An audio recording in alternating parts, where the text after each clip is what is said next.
Alors, petit disclaimer, tout au long de la vidéo, en fait, je dis les pipelines canadiens. En fait, je me suis rendu compte après le tournage de la vidéo que ça pouvait choquer certains francophones, notamment de France, parce que en fait, au Québec, on dit un pipeline et non pas une pipeline. Et aussi, je me suis rendu compte que j'ai pas vraiment expliqué ce que c'était une pipeline. Bah, c'est juste un gros tuyau qui traverse des milliers de kilomètres pour envoyer du pétrole ou du gaz, dépendamment dedans, qui sont des piliers dans certains pays, notamment le Canada, mais il y en a aussi en Europe. Donc voilà, merci à tous et bonne vidéo. Bonjour donc et bienvenue dans cette nouvelle vidéo. Aujourd'hui on va faire quelque chose qu'on n'avait pas encore fait sur la chaîne, quelque chose de nouveau. Aujourd'hui on va faire une review de ChatGPT ou ChatGPT.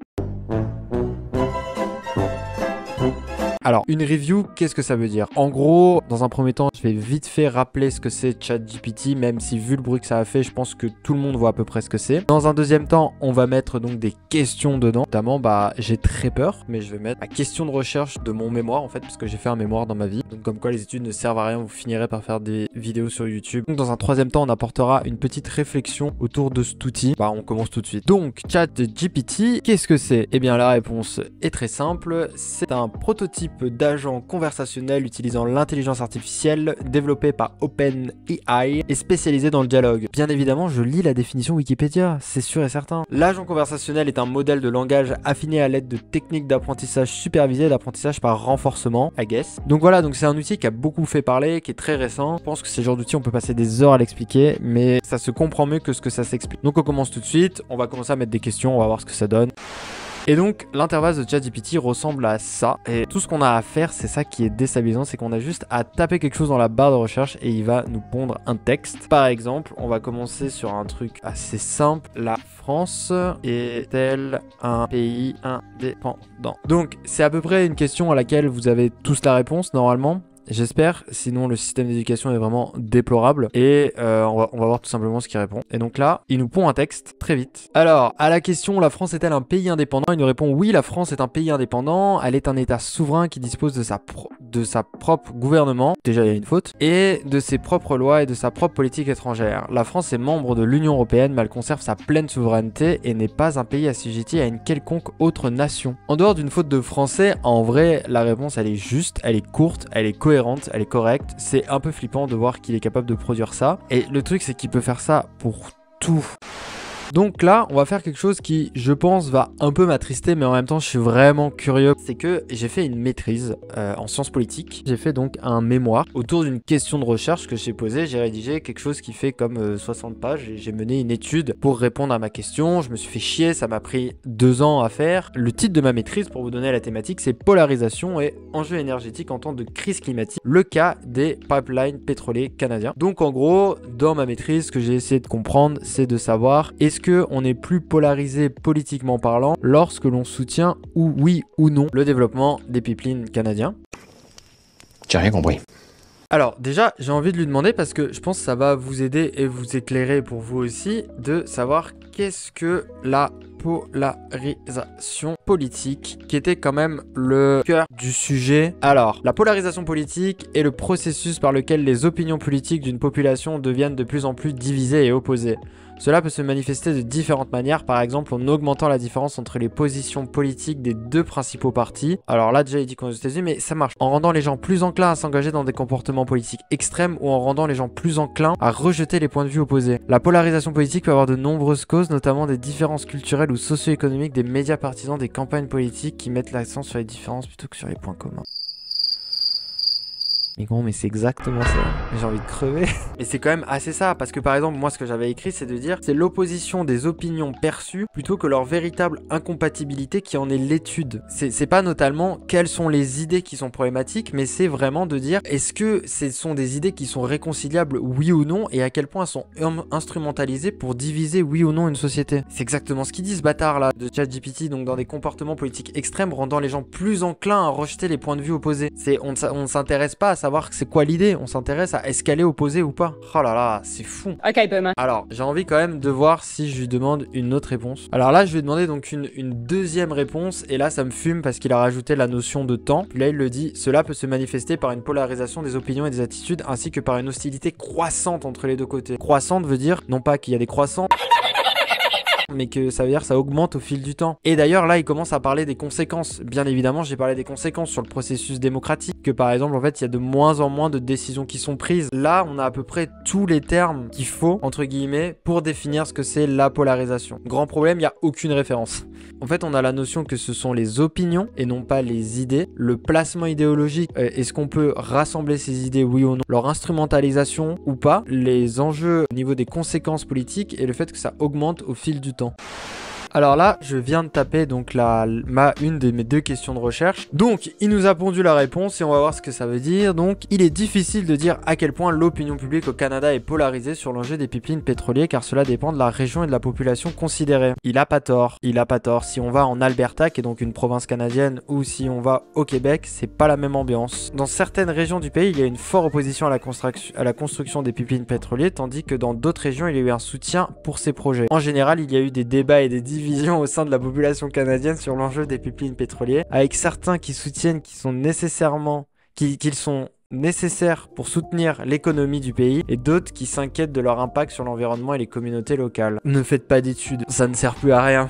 Non, c'est pas vrai, je rigole. C'est rigolo. Alors, quoi dire? Quoi faire? C'est une bonne réponse. Fondamentalement, il a raison. En fonction de l'endroit, de la région et de la population considérée, ça va varier. Parce que si on est un jeune garçon québécois de 18 ans avec un diplôme universitaire ou une jeune femme qui vit en Alberta qui n'a pas de diplôme, eh ben, on va pas penser la même chose concernant les pipelines. Et surtout que cet enjeu-là au Canada varie énormément selon la province, mais aussi selon le genre, selon le niveau d'éducation, etc. La phrase vide de sens qui suit derrière, il y a une forte opposition à la construction des pipelines, d'autres qui ont eu des soutiens. C'est pas très intéressant, mais c'est pas faux. En général, il y a eu des débats, des divisions, on s'en doute. Mais par contre, les grands arguments, c'est-à-dire les 2 grands arguments de pourquoi les gens sont polarisés, c'est exactement ça. Ceux qui vont être plus pro-pipeline pour leur développement, etc., vont dire que c'est un pilier de l'économie. Et j'ai fait dans mon mémoire tout un pan qui explique pourquoi c'est un pilier de l'économie et pourquoi effectivement ces gens peuvent avoir raison. Et d'autre part, ceux qui sont contre le projet de développement des pipelines, c'est essentiellement à cause de l'impact sur l'environnement et les communautés locales. Les communautés locales étant notamment les gens qui vivent aux alentours de ces pipelines avec la pollution qu'on peut avoir sur l'eau. Mais aussi, il y a tout un enjeu au Québec et au Canada dans lequel je ne rentrerai pas parce que c'est un sujet très complexe que je maîtrise pas concrètement, mais qui sont notamment que la plupart du temps on veut les construire sur des territoires qui appartiennent aux Premières Nations, donc aussi appelés les autochtones, les premiers peuples du Canada. Ce qui est très déstabilisant, c'est que c'est très mal rédigé,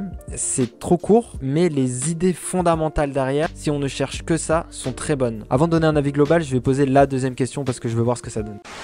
Alors, on lui a posé la 2e question de recherche, comment expliquer la polarisation de l'opinion publique canadienne concernant l'enjeu des pipelines. Et j'ai envie de crever parce qu'il a fait un énorme pavé. Il y a de nombreux facteurs qui peuvent contribuer à la polarisation de l'opinion publique sur l'enjeu des pipelines au Canada. Voici quelques exemples de facteurs qui peuvent jouer un rôle. Les intérêts économiques. Alors, ça va être long de lire ce que j'avais fait, etc. Je peux vous lire par contre les titres de certaines parties de mon mémoire qui sont notamment l'enjeu des pipelines au Canada, un pilier économique. Les intérêts économiques. Les pipelines peuvent être vus comme une source importante de revenus et de création d'emplois pour certaines régions et certaines industries qui peuvent conduire certaines personnes à les soutenir. D'autre part, certaines personnes, il aime bien le mot certaines, peuvent être opposées aux pipelines en raison de risques potentiels pour l'environnement, la santé, l'argent investi dans les pipelines utilisé de manière efficace dans d'autres domaines. Blablabla.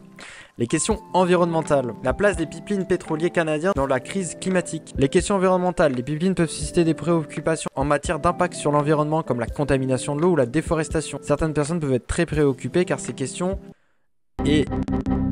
Certaines personnes peuvent être très préoccupées par ces questions et s'opposer aux pipelines en conséquence. D'autres peuvent être moins préoccupées par ces questions et être plus favorables. La question de territoire et de droit autochtone. Cette question-là, au bout d'un moment, quand on fait un mémoire ou quand on fait une maîtrise et qu'on n'a que 2 ans pour le faire, ou en tout cas qu'on a du temps, on fait des choix sur les thématiques et sur les enjeux qu'on maîtrise le plus et quels sont les facteurs qu'on veut mettre. Il y a énormément de facteurs qui peuvent influencer la polarisation politique, peu importe où est-ce qu'elle est et comment elle fonctionne. Notamment la question des droits autochtones, comme je l'ai mentionné précédemment, c'est quand même assez affolant. Je l'ai pas mis, mais au cours de mes analyses concernant les données de sondage, je me suis rendu compte que plus on était sensible aux enjeux des autochtones et des Premières Nations, plus on allait être contre le développement des pipelines et inversement. Donc là, il nous dit les pipelines peuvent traverser des territoires autochtones et certaines communautés autochtones peuvent être opposées à la construction ou à leur exploitation pour des raisons culturelles ou environnementales. Et là, c'est là où c'est intéressant, c'est que une des hypothèses que j'avais amenées pour expliquer la polarisation, c'était les différences politiques que moi j'avais nommé l'appartenance politique. Donc les opinions sur les pipelines pipelines peuvent être influencés par les positions politiques des différents partis et des électeurs. Par exemple, un parti politique peut soutenir les pipelines en raison de leur potentiel économique, tandis qu'un autre parti peut s'y opposer en raison des impacts environnementaux sur l'environnement. Est important de noter que ces facteurs ne sont que quelques exemples parmi beaucoup d'autres qui peuvent contribuer à la polarisation de l'opinion publique sur cet enjeu. Donc c'est fou parce qu'il manque des choses. Parce que moi après, bien évidemment, j'ai étayé. Par exemple, dans les hypothèses, j'avais mis la confiance qu'on a envers le gouvernement peut influencer si on est pro ou contre le développement des pipelines. L'attribution de l'importance quant au changement climatique. Plus on croit entre guillemets au changement climatique, plus on pense qu'ils vont avoir d'impact, plus on va être contre les pipelines et inversement. Donc tout ça pour dire que c'est fou.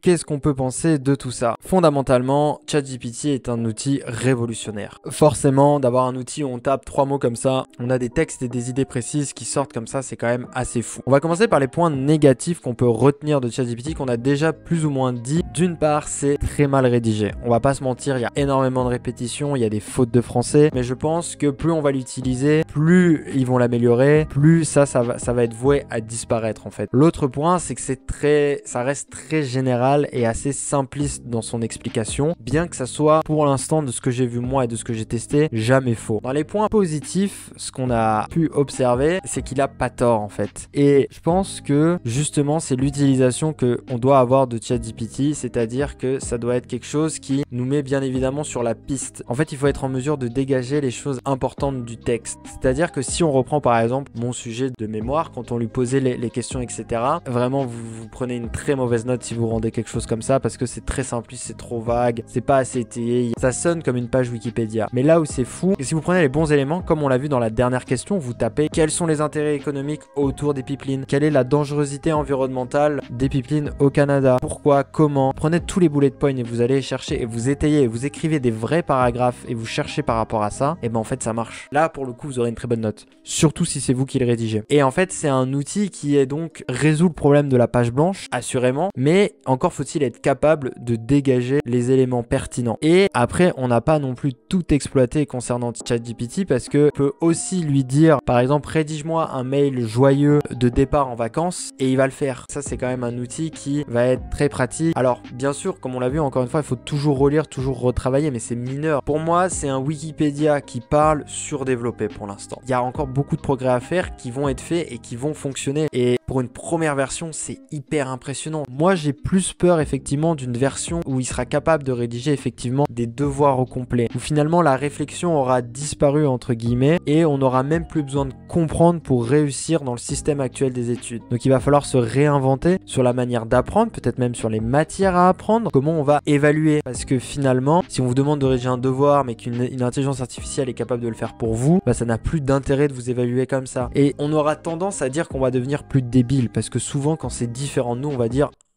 ils vont devenir encore plus débiles. Mais c'est pas parce que c'est différent et c'est pas parce que ça sera une autre manière d'évaluer, une autre manière de réfléchir, de conceptualiser la chose, que forcément ça sera mauvais. Je pense sincèrement que les philosophes grecs, si on leur avait dit on va noter sur 20 les gens pour savoir s'ils sont bons ou mauvais ou s'ils auront le droit d'être pâtissiers ou ingénieurs, ils vous auraient regardé, ils vous auraient dit que pourquoi ? Ça redéfinit un peu notre manière d'évaluer et en fait c'est le propre même des technologies, c'est que ça vient les bousculer très rapidement et il faut réagir sur le tas. Et c'est peut-être ça le mal des technologies, c'est que ça nous laisse pas entre guillemets le temps de nous adapter, mais d'un autre côté est-ce qu'on se remettrait en question aussi profondément si on n'avait pas ces outils là? Pas forcément, je pense pas. Ça se trouve c'est un outil qui va ne jamais marcher, on en a fait un gros buzz mais ça ne marchera pas. Ça se trouve c'est un outil qui va prendre le pas dans tout comme le téléphone portable. On est un peu à l'aube entre guillemets de potentiellement une révolution ou pas du tout. C'est un peu con mais seul l'avenir va nous le dire. Donc voilà, ça conclut pas mal la vidéo, c'était juste un petit review de ChatGPT. J'espère que ça vous a quand même plu, que vous avez pris du plaisir, vous avez peut-être découvert des choses ou pas du tout. Et donc on se retrouve très vite donc pour une prochaine vidéo. Merci à tous et à toutes de l'avoir suivi. Bye.